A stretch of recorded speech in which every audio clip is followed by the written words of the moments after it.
बिस्मिल्लाहिर्रहमानिर्रहीम।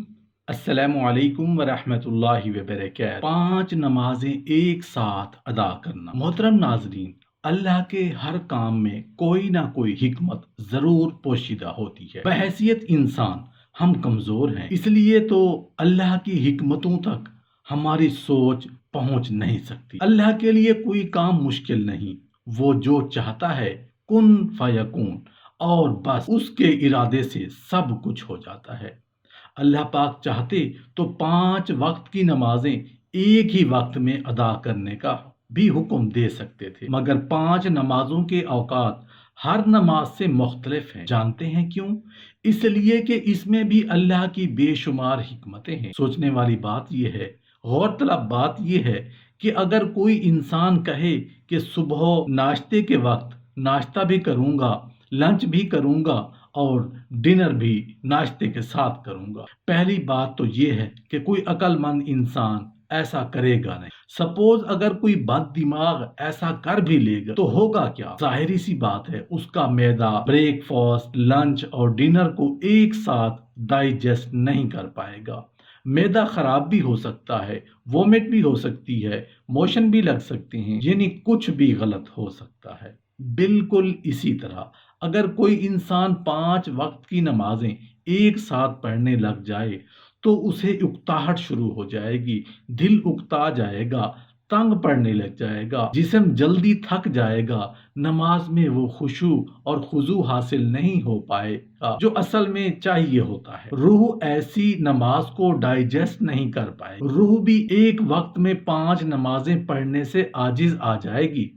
इसलिए अल्लाह पाक ने नमाजें तो 5 ही फर्ज की हैं, मगर उनकी औकात मुख्तलिफ मुतय्यन फरमाई हैं।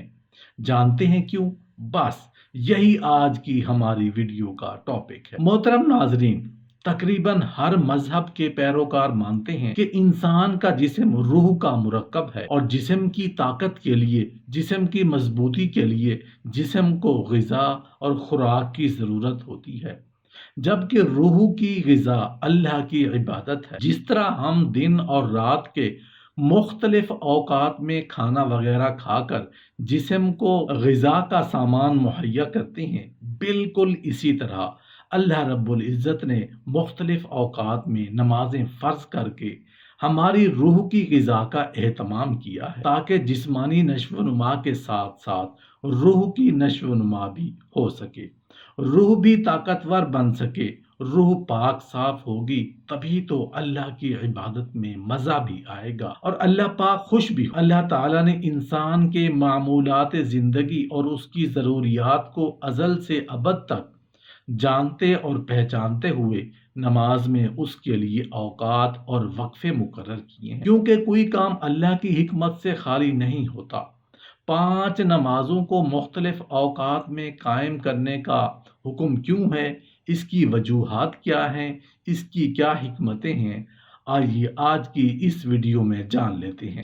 सबसे पहले हम बात करेंगे नमाज फजर के मुतालिक। नमाज फजर उस वक्त अदा करने का हुक्म है जब रात डूबने को होती है और उस वक्त आदमी रात के सुकून और आराम के बाद उठता है। सुबह की नमाज का बुनियादी मकसद इंसान को तहारत और सफाई की तरफ माइल करना है। अगर उसने नमाज का वजू ना किया, मिसवाक ना की और सुबह का नाश्ता कर लिया तो रात भर जरासीम के मुंह में फलते फूलते रहने से बैक्टीरिया की एक खास किस्म रात सोते वक्त मुंह में पैदा हो जाती है। अगर वो ग़िज़ा लुआब या पानी के जरिए अंदर चली जाए तो मैदे की सोजिश, आंतों के वरम और अल्सर के खतरात बढ़ जाते हैं। दूसरी नमाज नमाज ज़ोहर है। सुबह से दोपहर तक आदमी कसबे मुआश के लिए सही और कोशा रहता है। इसी दौरान गर्दो गुबार, धूल और मिट्टी से उसका वास्ता पड़ जाता है। बाज़ औकात ऐसे जहरीले केमिकल हवा के जरिए खुले आज़ा, चेहरे और हाथों पर लग जाते हैं जो अगर ज्यादा देर रहे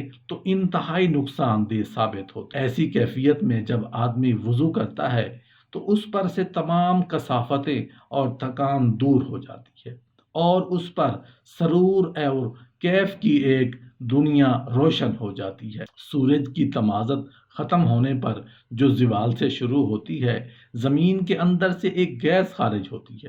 یہ گیس اس وقت اس قدر زہریلی ہوتی ہے کہ اگر آدمی کے اوپر اثر انداز ہو جائے تو وہ قسم قسم کی بیماریوں میں مبتلا کر دیتی ہے۔ دماغی نظام اس قدر درہم برہم ہو جاتا ہے کہ آدمی پاگل پن کا گمان کرنے لگتا ہے۔ جب کوئی بندہ ذہنی طور پر عبادت میں مشغول ہو جاتا ہے تو اسے نماز کی نورانی لہریں خطرناک گیس سے محفوظ رکھتی ہیں۔ اب نورانی لہروں سے یہ زہریلی گیس بے اثر ہو جاتی ہے۔ نماز عصر۔ زمین دو طرح سے چل رہی ہے، ایک گردش محوری اور دوسری طولانی۔ زوال کے بعد زمین کی گردش میں کمی واقع ہو جاتی ہے اور پھر رفتہ رفتہ یہ گردش کم ہوتی چلی جاتی ہے، اور عصر کے بعد وقت تک یہ گردش اتنی کم ہو جاتی ہے کہ حواس پر دباؤ پڑنے لگتا ہے۔ انسان، حیوان، چرند پرند سب کے اوپر دن کے حواس کی بجائے رات کے حواس کا دروازہ کھلنا شروع ہو جاتا ہے اور شعور مغلوب ہو جاتا ہے۔ ہر ذی شعور انسان اس بات کو محسوس کرتا ہے کہ عصر کے وقت اس کے اوپر ایسی کیفیت طاری ہوتی ہے جس کو وہ تھکان، بے چینی اور اضمحلال کو نام دیتا ہے۔ یہ تھکان اور اضمحلال شعوری حواس پر لاشعوری حواس کی گرفت کا نتیجہ ہوتا ہے۔ عصر کی نماز کو اس حد تک مزمحل ہونے سے روک دیتی ہے جس سے دماغ پر خراب اثرات مرتب۔ وضو اور عصر کی نماز قائم کرنے والے بندے کے شعور میں اتنی طاقت آ جاتی ہے کہ وہ لاشعوری نظام کو آسانی سے قبول کر لیتا ہے اور اپنی روح سے قریب ہو جاتا ہے، اور دماغ روحانی تحریکات قبول کرنے کے لیے تیار ہو جاتے ہیں۔ نماز عصر کے بعد کچھ دیر ذکر، تسبیح و تحلیل کی جاتی ہے جو کہ شرعی حکم ہے، اور پھر دعا کی جاتی ہے۔ اس کی وجہ بھی یہی ہے کہ ان اذکار و وظائف کی نورانی شعائیں اور لہریں اس خطرناک اثر پر غالب آ جاتی ہیں جو زمین کی حرکت سے پیدا ہوتا ہے۔ نماز مغرب۔ آدمی عملاً اس بات کا شکر ادا کرتا ہے کہ اللہ تعالیٰ نے رزق عطا فرمایا اور کاروبار سے اس کی اور اس کے بچوں کی ضروریات پوری ہوتی ہیں۔ وہ شکر کے جذبات سے مسرور، خوش و خرم اور پرکیف ہو جاتا ہے۔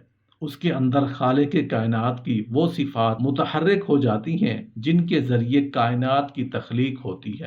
جب وہ اپنے گھر والوں کے ساتھ پرسکون ذہن کے ساتھ محو گفتگو ہوتا ہے تو اس کے اندر کی روشنیاں بچوں میں براہ راست منتقل ہوتی ہیں، اور ان روشنیوں سے اولاد کے دل میں ماں باپ کا احترام اور وقار قائم ہوتا ہے۔ بچے غیر ارادی طور پر ماں باپ کی عادت کو تیزی کے ساتھ اپنے اندر جذب کرتے ہیں اور ان کے اندر ماں باپ کی محبت اور عشق کا جذبہ پیدا ہوتا ہے۔ مختصر یہ کہ مغرب کی نماز صحیح طور پر پابندی کے ساتھ ادا کرنے والے بندے کی اولاد سعادت مند اور ماں باپ کی خادم ہوتی ہے۔ نماز عشاء۔ انسان طبعی طور پر لالچی ہے، لہذا جب وہ کاروبار دنیا سے فارغ ہو کر گھر آتا ہے، کھانا کھاتا ہے، لذت حرص میں کھانا زیادہ کھا لیتا ہے۔ اب اگر وہ اس کھانے کے بعد لیٹ جائے تو مہلک امراض میں مبتلا ہو جائے گا۔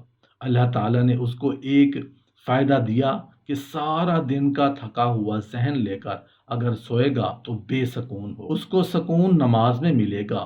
کھانے اور سکون کا تمام نظام نماز کے ذریعے بہترین ہو جاتا ہے، اور پھر جب یہ نماز پڑھنے کے بعد سوئے گا تو جس طرح صبح اٹھتے ہی فجر کی نماز کی ورزش کی تو اسی طرح سوتے وقت عشاء کی نماز کی مکمل اور طویل ورزش اس کو سکون اور آرام کی نیند سلائے گی۔ اب تو ماہرین سونے سے قبل ہلکی ورزش پر زور دیتے ہیں، اور خود ماہرین کا کہنا ہے کہ نماز سے بڑھ کر سوتے وقت کی کوئی بہتر ورزش نہیں۔